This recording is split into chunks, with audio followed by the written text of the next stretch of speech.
So you woke up this morning, stretched, and did what billions of people do every single day without even thinking about it. You put on some clothes. Maybe it was a pair of jeans, a skirt, or let's be honest, that specific pair of sweatpants that's technically pajamas. But you've been wearing them for 3 days straight, and now you're calling it loungewear because it sounds intentional.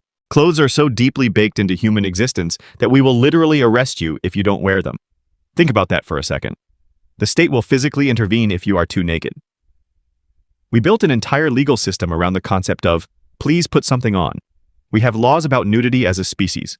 That is where we are. But why? When did this start? And more importantly, why did we do it when basically every other animal on the planet just didn't? Dogs don't wear jackets. Wolves don't wear pants. The elephant, which is objectively smarter than most people you went to high school with, has never once thought, I need a coat for this rainy day. The short answer is, for a long time, we had no idea exactly when we started dressing up. But the long answer is way more interesting, slightly weird, and it involves a parasite. Yeah, we're talking about lice. And spoiler alert, it's exactly as gross as it sounds. But stick with me because the lice thing is genuinely one of the most bizarre and fascinating pieces of evolutionary detective work in all of science. See, researchers at the University of Florida decided to map out the evolutionary history of human lice. And here is the crucial piece of biology you need to know. Humans have two main types of lice, head lice and body lice. Head lice live in your hair. But body lice, they live specifically in clothing, in the seams, the folds, the fabric. They cannot survive on bare human skin. They need fabric for warmth and shelter. This means body lice only evolved from head lice when humans started wearing clothes consistently enough to give them a new place to live. When researchers ran the DNA numbers, they found that body lice split from head lice somewhere between 83,000 and 170,000 years ago. Let that sink in. A parasitic insect. The thing that causes mass panic in elementary schools accidentally preserved the earliest evidence of human fashion. The lice knew when we got dressed before we did. But why did we need clothes in the first place? It goes back to a much older crisis, the naked ape problem. Humans are basically the only large mammals on Earth that are nearly hairless. Gorillas, chimpanzees, bears, lions, they're all walking around in full coats. And then there's us, standing in the middle of all this biodiversity, just smooth, weirdly pink and patchy. Scientists think we lost our fur because of sweat.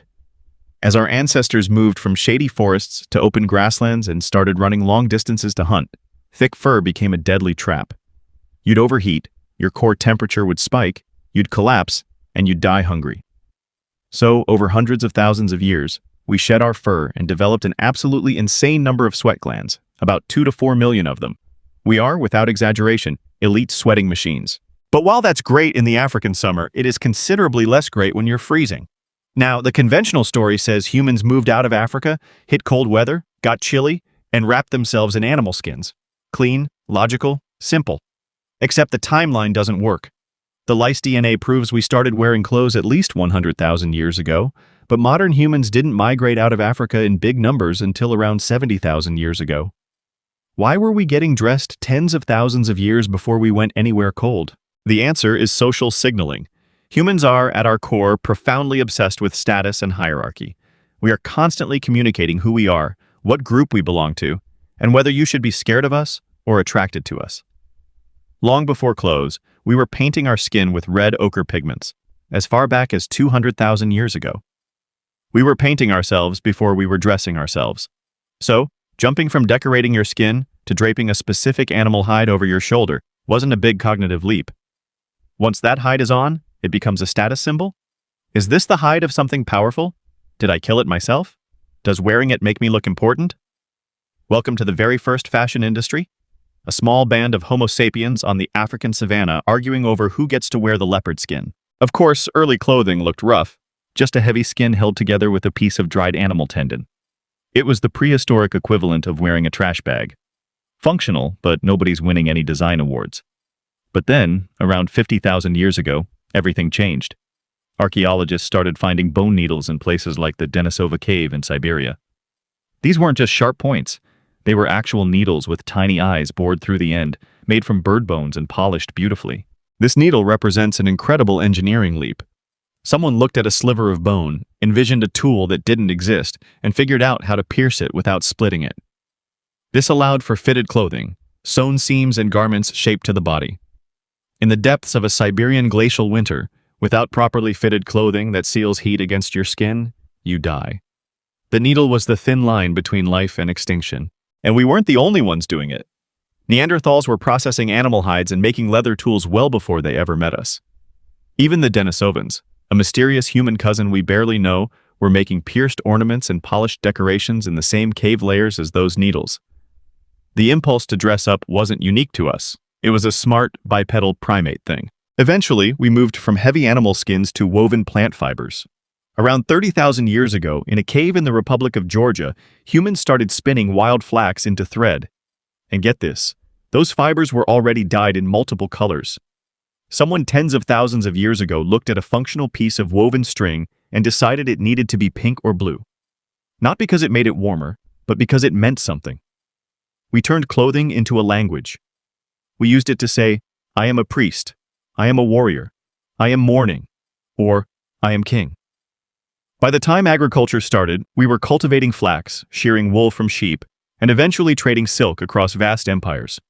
Silk alone literally reshaped the political map of half the world. But then we took it a step further. For thousands of years, every single thread was spun by hand, and every garment was precious. You owned maybe 2 or 3 outfits your entire life, and you repaired them until they fell apart. But in the 18th century, the Industrial Revolution hit. We invented mechanical looms and the cotton gin. Suddenly, textiles became mass-produced. Quan Ao transitioned from an intimate, lifelong investment into a cheap commodity. And that brings us to the modern era, the age of fast fashion. In the 20th century, we figured out how to pump out synthetic fibers like nylon and polyester. We literally figured out how to turn fossil oil into fabric. Today, clothing is so cheap and abundant that we buy things just for a quick hit of dopamine and throw them away after a few wears, creating literal mountains of textile waste in places like the Atacama Desert. Think about the wild irony of that.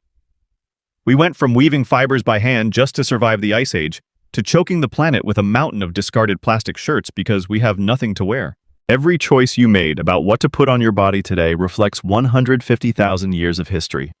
You are doing the exact same thing that a person on the African savanna was doing when they wrapped themselves in an ochre-stained hide, trying to figure out how to look cool to the people standing around the same fire.